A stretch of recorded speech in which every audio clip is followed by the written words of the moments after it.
Hey, what is up guys? I'm KBHD here, and this is the iPhone 6. It's finally here. The iPhone 6 and 6 Plus came out at the same time, and I'll be covering the 6 Plus a little bit later. But I figured I would give you guys my first impressions, my first thoughts on this new iPhone form factor. I have a lot to say about the hardware.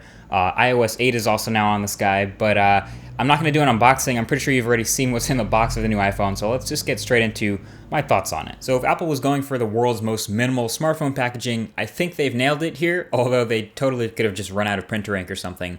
But either way, the stuff you get inside the box is about the same as any other iPhone, so there's that. In fact, the one thing that I actually did notice about the packaging was the special cutout for the iPhone's new protruding camera, but we'll get to that in a second.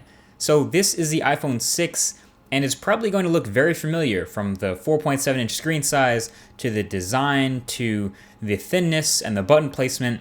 And if you guys remember the video I did on the silver iPhone 6 dummy earlier this year, this new phone actually matches that dummy in a lot of ways, almost to a T, with the ports, the camera, the flash, and everything. Even the paint on the back around the antenna, which I didn't exactly think was legit, is exactly the same here. And this looks a little different on the different colored iPhones. I think it looks much more subtle on the space gray, but this happens to be the gold one, so the paint lines stick out a bit more. I hope to get another subdued look on a different color iPhone very soon. But my immediate impressions with feel in the hand is this phone, first of all, it's strikingly light, like really, really light, much lighter, and of course thinner than the iPhone 5S. It's actually only 129 grams, which is crazy light in the smartphone scale of things. And another crazy measurement is it's freaking thin. It's 6.9 millimeters thin. Now, here's the thing about the iPhone 6's thinness.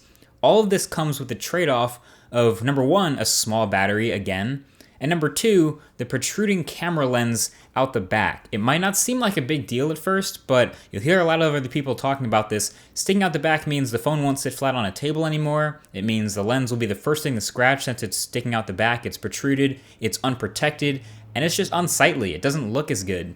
I don't think I can possibly be the only one who would rather just have a slightly thicker iPhone 6 so that the camera doesn't stick out and the battery is bigger. But, you know, maybe iPhone 6S.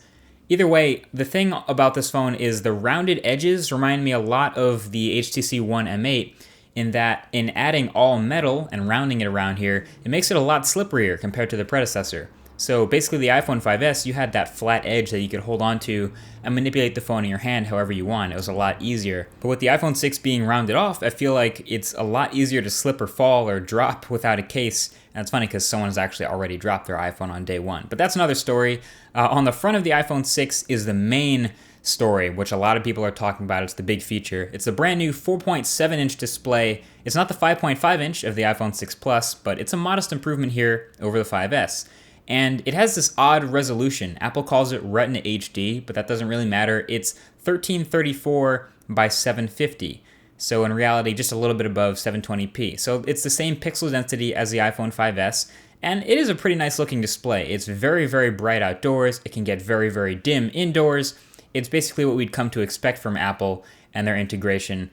It's great viewing angles, great color reproduction. From what I can see, it's a great Apple display. Of course, the bezels around the display are a little bit bigger than some other phones like the Moto X, for example, that also have a 4.7-inch display, since Apple needs room for the home button and a matching forehead for the chin, so it's up to them to decide when they want to slim down the bezels, but right now it's definitely a nice size bump compared to other 4.7-inch screen phones.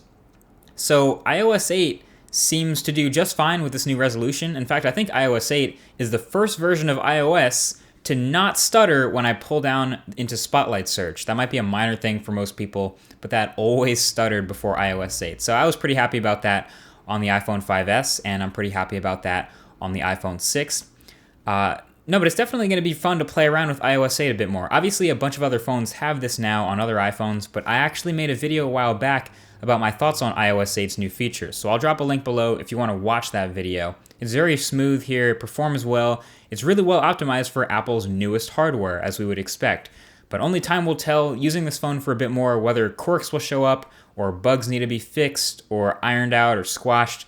But in the meantime, it's iOS. I mean, you'll notice it's visually not that different from iOS 7, so let's be honest, if you're coming from any other iPhone, you're going to feel right at home here, and it's just another iPhone with a bigger screen. So overall, that's about it for now. I gotta say, between the iPhone 6 and the 6 Plus, the 6 with the 4.7-inch screen is, I think, the one that most current iPhone users are going to upgrade to. When you hold the 6 Plus, it's much bigger.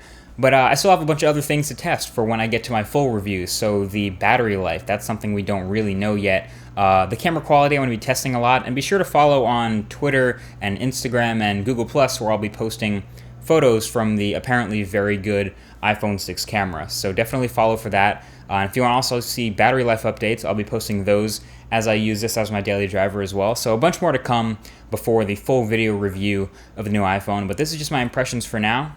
Thank you for watching, and I'll talk to you guys in the next one. Peace.